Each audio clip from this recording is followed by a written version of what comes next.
తెలంగాణలో చేసిన సమగ్ర కులగణన ఎస్సీ వర్గీకరణ నివేదికలను ఆమోదించిన మంత్రివర్గం ఇయాల వీటిని అసెంబ్లీలో పెట్టి చర్చ చేసింది. ఇక మొన్న మంత్రి ఉత్తమ్ కుమార్ రెడ్డి సారు కులగణన వివరాలు చెప్పంగానే చాలా మంది అదంతా తప్పుల తడక అని విమర్శించిండ్రు కదా.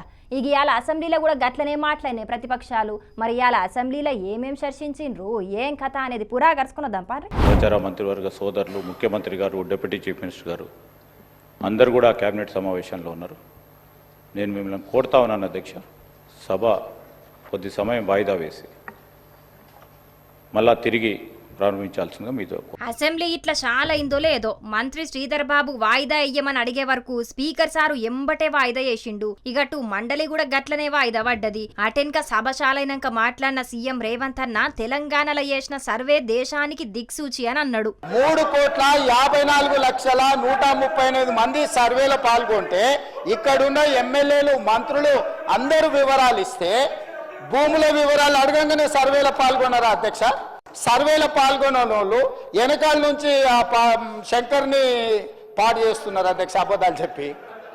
శంకర్ మంచోడు అధ్యక్ష, నాకు తెలుసు పర్సనల్గా, కానీ ఆయనను కూడా ఖరాబ్ చేసి ఇంత ఇంత ఇంత ముఖ్యమైన ఇంత ఇంపార్టెంట్ మనం చర్చ చేస్తుంటే ఈ తప్పుడు నివేదికలు తీసుకొచ్చి ఈ లెక్కలు మాట్లాడుతున్నారు అధ్యక్ష.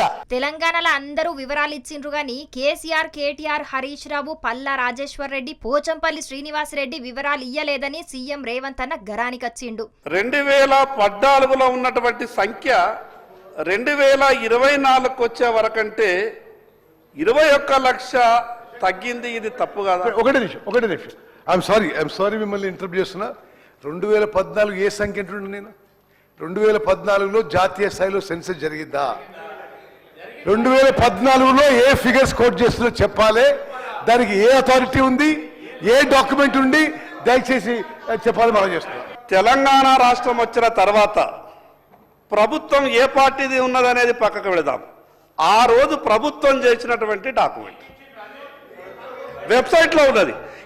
ఇది నాకు వ్యక్తిగతంగా ఇవ్వలే, వెబ్సైట్లో ఉన్నది, ప్రభుత్వ అధికారిక వెబ్సైట్లో ఉన్నది. నేనేమంటున్నానంటే ఇది ప్రభుత్వ అధికారిక వెబ్సైట్లో ఉంది. ఆ రోజు ప్రభుత్వం ఏది ఉన్నా అనేది కాదు, ప్రభుత్వమే కదా ఆ రోజు ఉన్నటువంటి ప్రభుత్వమే కదా చెప్పింది. ఈ రోజు ప్రభుత్వమే, ఆ రోజు ప్రభుత్వమే. ప్రభుత్వం అన్ని తప్పుడు లెక్కలు చెప్తున్నదని ప్రతిపక్ష పార్టీల నాయకులంతా గరానికొచ్చిండ్రు. ఏంటంటే కేసీఆర్ గారి ప్రభుత్వానికి, కాంగ్రెస్ ప్రభుత్వానికి అధ్యక్ష, సమగ్ర కుటుంబ సర్వేలో పాల్గొన్న కుటుంబాల సంఖ్య 1,03,00,000 కుటుంబాల అధ్యక్ష. 1,03,95,000. మొత్తం పాల్గొన్న ప్రజలు 3,68,00,000.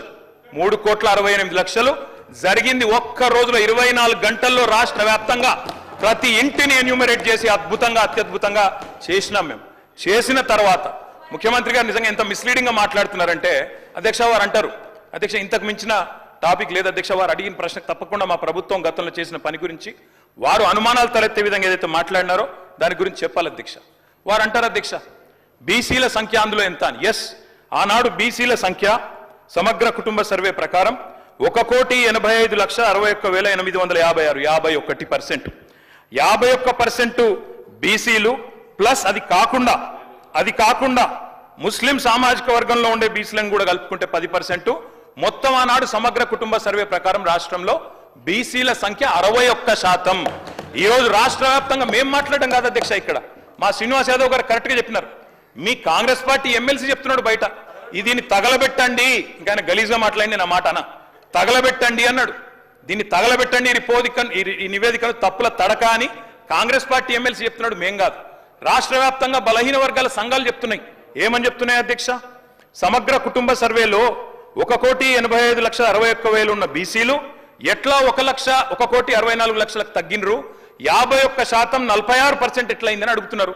శంకరన్న కూడా అదే అడిగింది కదా అధ్యక్ష, తప్పేం అడిగిండు? ఈ ప్రభుత్వం చేసిన సర్వే మొత్తం బోగస్ అని వాళ్ళ పార్టీ నాయకులే చెప్తున్నారు. మేము ఒకటే రోజుల సర్వేను పకడ్బందీగా చేసినాం, మీరు మాత్రం తప్పుల తడక లెక్క సర్వే చేసిండ్రు. బీసీల జనాభా ఎట్లా తగ్గింది, ఓసీల జనాభా ఎట్లా పెరిగిందో చెప్పాలని ప్రశ్నించిండ్రు. ఇక ఈ సభల బీసీలకు రిజర్వేషన్లు కల్పించే ముచ్చట మాట్లాడతారనుకుంటే అదేం చెయ్యలేదని ప్రతిపక్ష పార్టీలతో నట్టుగా బీసీ సంఘాల నాయకులు సర్కార్ మీద ఫైర్ అయినరు. మరి ఇంతమందికి అనుమానాలు వస్తున్నాయి కాబట్టి ఈ జనాభా లెక్కలన్నీ ఎట్లా తీసుకున్నారు, ఏం కథ అనేది సర్కార్ వివరంగా బయట పెడతదో ఏం కథనో చూడాలిగా.